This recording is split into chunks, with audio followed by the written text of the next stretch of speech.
So if you're wondering if it is cold and nasty and disgusting and yucky outside as I'm about to show you, it definitely is.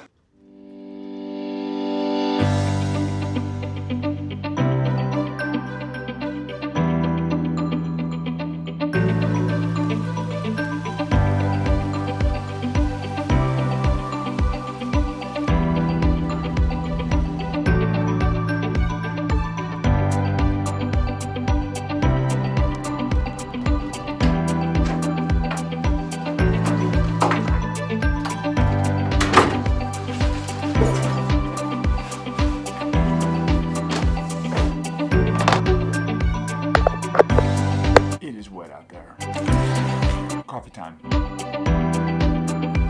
know if I've mentioned before, I love collecting coffee mugs. I got a ton of them. These are my biggest, the ones I bring to work, because the ones at home are smaller. Can't put as much coffee in them, but I can refill them because I've got a coffee pot at home. I don't have a coffee pot here, so I use the big ones. That may change when I get to the new office because I'm gonna have a coffee machine there.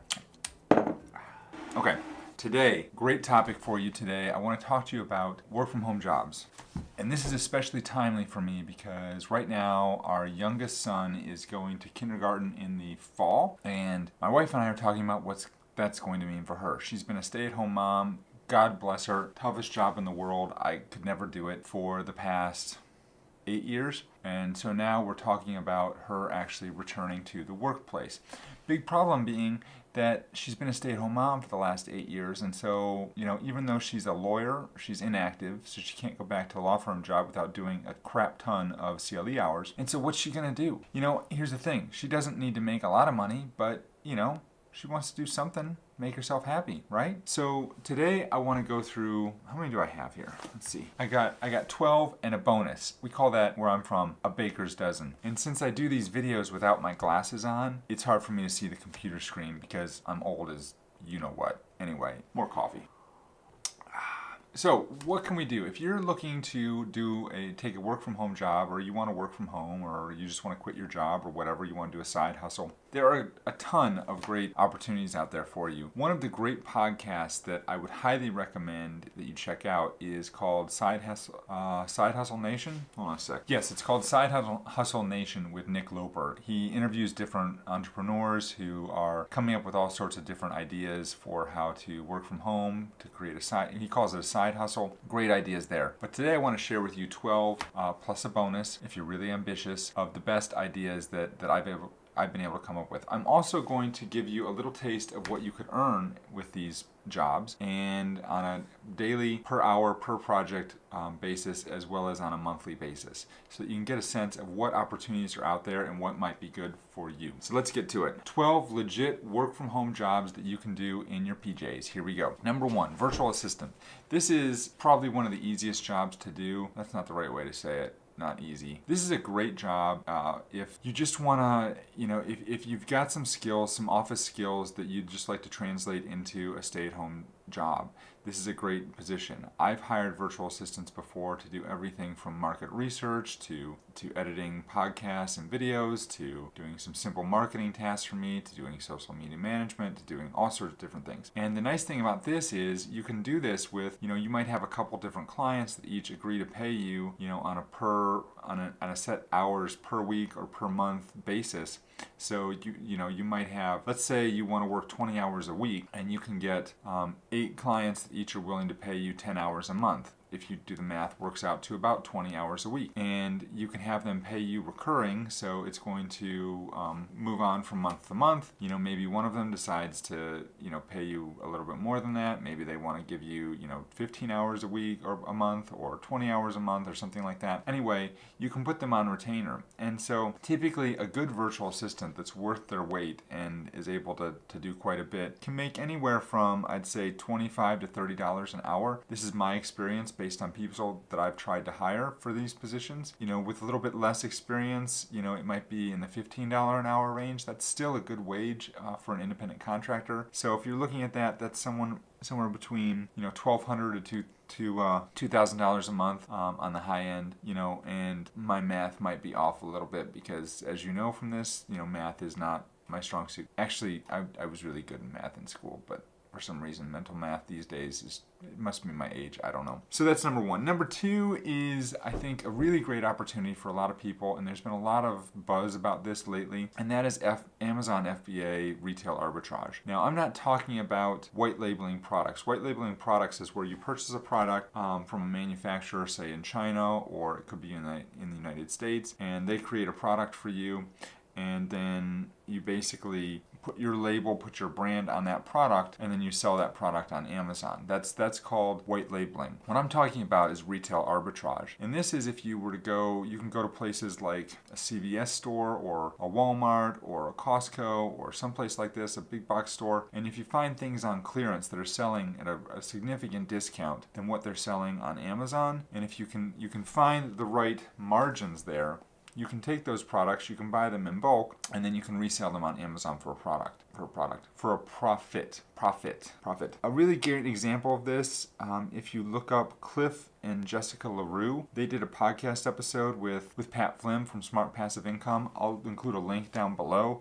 Listen to that. They can explain to you how the whole process works and how you do that, and that's relatively easy to get started with a relatively small investment. The income potential on that really is going to depend on how much product you sell and how much profit you make off those products. The next one I want to talk about is becoming a freelance writer. And so for a lot of businesses, like my law firm would be a great example, for other businesses as well, people don't have time to write all the blog posts that are going to go into their web content, but they want to continue pumping out content. So what do? They hire ghostwriters to write that content. So you can actually become a freelance writer, and you can get paid on a per article basis to do that. Starting out, you're probably looking at anywhere from $30 to $50 per article for a shorter article. But as you become well known and know what you're doing and maybe more established in the space, you can command higher premiums, and you can actually get paid based on a batch of articles that you might write. Like, let's say somebody wants to pay you to write 10 articles. They may pay you for 10 articles, and then you produce those articles one a week for the next 10 weeks or something like that. And you can work out arrangements with different brands and companies that might want to pay you to do ghostwriting for them. And if you get really good, you can earn several $100s per article to do that type of work. So that would be the third thing. Next one is where a lot of people start. A lot of stay-at-home folks will start with becoming a website designer. Website designers are typically going to get paid on a per project basis.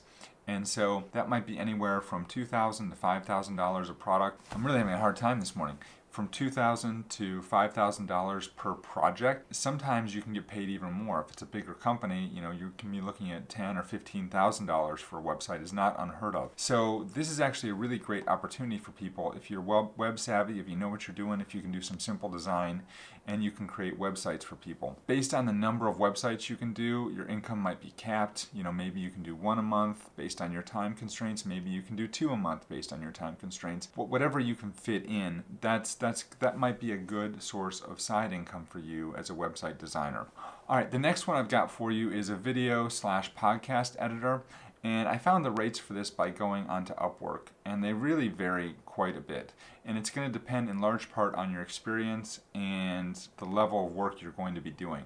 If you're just going into a podcast and you're basically editing out ums and ahs and breathing pauses and things like that, same with videos, and then providing a more polished final product for them to publish on iTunes or YouTube or wherever, that's gonna pay a lot less, maybe in the $15 to $20 an hour range, versus someone who is actually going in and making substantial edits, doing graphical work for the video. If it's a video, maybe animations, things like that.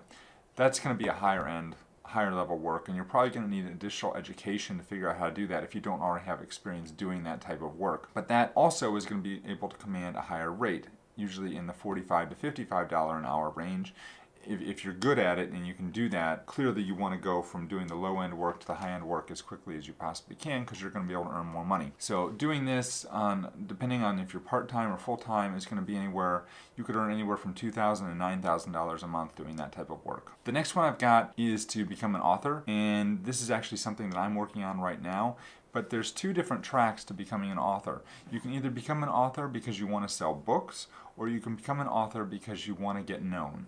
And those are really the two different ways to do it. I'm doing it because I want to get known. So right now I'm actually finishing up a book that I'm doing for my law firm that helps to promote my law firm and the work I do in the area. I'm not looking to sell that book. It might happen on an ancillary basis, but that's not my main goal. My main motivation is to get known and have what's called a glorified business card that's going to help sell my services to my potential referral sources and give them a book that they can give out to their patients and clients so that those clients will think to hire me when they need my services. The other type of author is somebody who, let's say you're a really good storyteller and you really like to write. You could actually publish a book and put it on Amazon and you could sell that book. When you're just starting out, you're probably not going to be able to command that high of a rate for your books, but as you get more well known, you may actually be able to sell those books for a decent profit. And I know people that have made anywhere from $3 to $5 to $10 per book, and depending on the number of books you sell and your profit per book, how much you're garnering in royalties is going to have an impact on what your earnings are. The nice thing about that is once you put that book on Amazon and you start selling it, and if it does really well, then it's going to be a residual income for you. And if you keep doing it, if you can publish one book a month or one book, every other month, then that might be a really good source of income for you. A great resource for this is Nick Stephenson. Just Google his name. He actually has a course on how to publish a book on Kindle that would be really helpful. And he does nonfiction as well as fiction books that he publishes for profit on Amazon as well. All right, moving on. Number seven is copy editor, and this is something that I actually have personal experience with right now because I'm working with a copy editor, and the way she works is she bills on a per word basis between 2 cents and 5 cents a word. So depending on how many manuscripts you can get in a month, and depending on the length of those manuscripts is really going to dictate how much you can make as a copy editor and also how good you are at doing it. Like me personally, I would be terrible at copy editing. That's why I hire somebody else to do it because my grammar is, pretty poor actually. So basically, I made this estimate based on the fact that you could edit, let's say, 200,000 words in a month. And that's a lot. I mean, that's a lot. That's a lot of material to get through. That's at least several books. If you could do that, you could make somewhere between $4,000 to $10,000 a month would probably be reasonable. If you're really good and you could charge closer to 4 or 5 cents a word, then you're going to be making on the high end. If you're just starting out and you wanted to charge less, then you'd be making on the lower end. But it's going to depend how much you're charging per word and the number of the amount of material, the amount of pages you can get through in a month. Number 8 is interesting because it's really hard. It's create a course, and everywhere you look online there's courses, and you can do this one of two different ways. You can use a platform called Udemy and put your course on Udemy, and they have a built-in group of people who are willing to pay for your course, and they actually have tools that you can use to figure out what courses people want to buy, and it will tell you if you've got a good idea or a bad idea. And so that's really helpful. That's one place you definitely want to look. The other thing that people do is as they become more established and known and they start to develop an audience, then they can launch a course on their own platform, and you can use a platform like Teachable or Kajabi. Coursera is another one. There's any number of platforms you can use where you basically create a course and then you host the course on that platform, and you can teach people how to do something such as how to make money online, or how to start a photography business, or how to edit video, or whatever. The possibilities are really limitless. If you have a skill doing something and you're good at teaching it, then that might be a really good option for you, is to create a course to do that. The next one is where a lot of people, really thrive, and that's as an ads manager. Typically, you're going to do that. You can do that in a number of places. You can do it either with Facebook, is probably the most commonly used ad platform that you can use. You can do it with Twitter. You can do it with Google AdWords. You can do it with Pinterest, promoted pins. There's all sorts of, if there's a social media platform that has ads available to it, then you can be an ads manager for that platform. If you can learn that platform and you learn how to craft good ads and how to write copy and do all those things, then that is a really good option for you.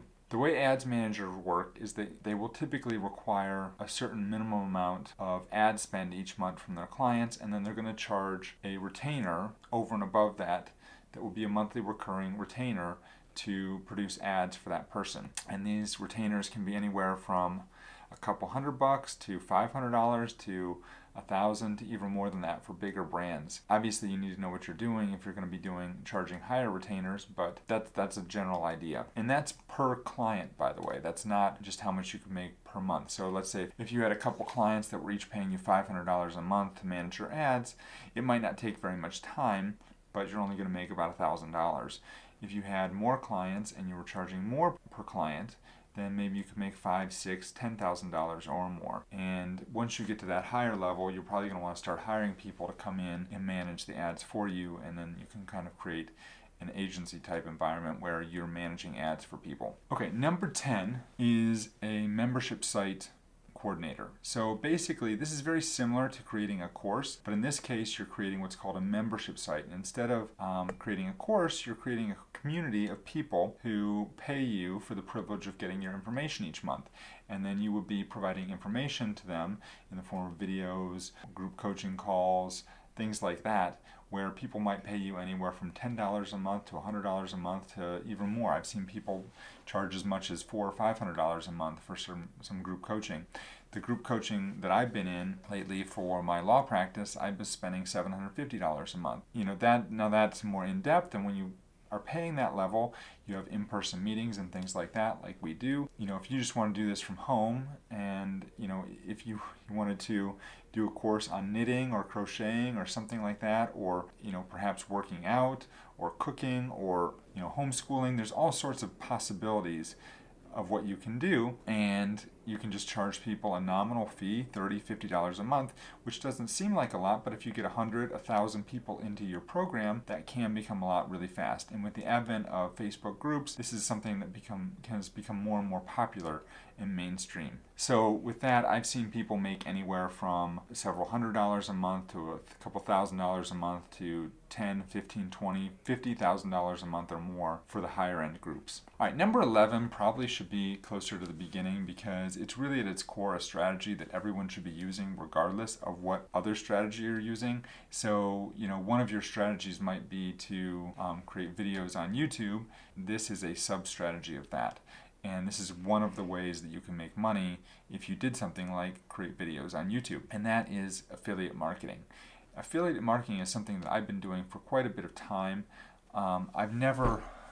It hasn't made me rich by any stretch, but it is something where I'll get a couple $100 here and there for selling a product. I promoted some email marketing courses for a while, and I was receiving residual income from that. And I've done other things like that where I promoted Infusionsoft for a while, and I would get checks from Infusionsoft on occasion for promoting that. I'll include a link below in case you're wondering what Infusionsoft is. So basically the way that works is you promote a product, web hosting software or something like that, and if somebody purchases that product, then you get paid a commission. So for example, if you promote a web host and somebody buys that web host or signs up for hosting with that company, then they may pay you $40, $50, $65 or so for sending them that client. All right, and the last one is if you're really good on social media, you really enjoy social media, this is the perfect position for you, and that is a social media manager. And a social media manager is going to make anywhere from, depending on how good they are and how well they can do it, 15 to let's say $50 an hour based on what's on Fiverr right now. And this is somebody who basically can manage all your social media for you. So if that's something you really enjoy doing and you really enjoy posting and responding and commenting on social media and you're good at that, then this is a position that very well may be a good fit for what you're doing already. So basically you're handling the social media for bigger brands and businesses. That's basically it. So doing that, if you're between $15 and $50 an hour, you could earn anywhere from $1,500 to $8,000 a month doing that. All right, now I told you there was going to be a bonus, and there is. My bonus is, and this is huge, you could be an agency owner. And basically what that means is you could take any one of these strategies that I've laid out, and if you are good enough at acquiring customers who are willing to pay you for the services in these different categories, then you could actually start to build an agency where you can outsource the work to somebody else, and then you're going to bill them out per project or per hour or per whatever, and then you're going to collect the difference as a fee. for doing that. So for example, you could become some sort of digital marketing agency where you were creating websites for somebody. Now maybe you personally can only do 2 or 3 or 4 websites a month, but if you hired a couple people who could do them for you, then now all of a sudden you turn your 2 or 3 or 4, you can outsource those to somebody else, you can pay them, you're not going to earn as much per website, but you're not going to be needing to do any work except bringing in the clients. And if you can do that and you're good at that, then that is how you're going to make money as an agency owner. Make sense? I hope that makes sense. All right, well, I hope this has been insightful for you. If you like what I'm saying here, make sure you give me a thumbs up. Don't forget to subscribe. Hit the little subscribe button. Doing the right side. I don't think I'm doing the right side. I'm so bad at this. Down here. Hit the subscribe button down here. Make sure you give me the thumbs up. Hit the little bell thingy, and so you get notified when I post new videos. And I will see you again tomorrow with another fantastic video. Right now we're posting videos every single day, at least through the end of November, and then we're going to revisit the schedule at that point because that might be too much. For right now, we're posting every single day tips and strategies to grow your YouTube channel, build your online business, develop a success mindset. So if you have any questions, leave a comment below. Let me know. I respond to all the comments, and we'll see you next time. Take care, folks. Peace out. I'm heading out for lunch. It is still cold. It is still raining. It still sucks outside. Damn.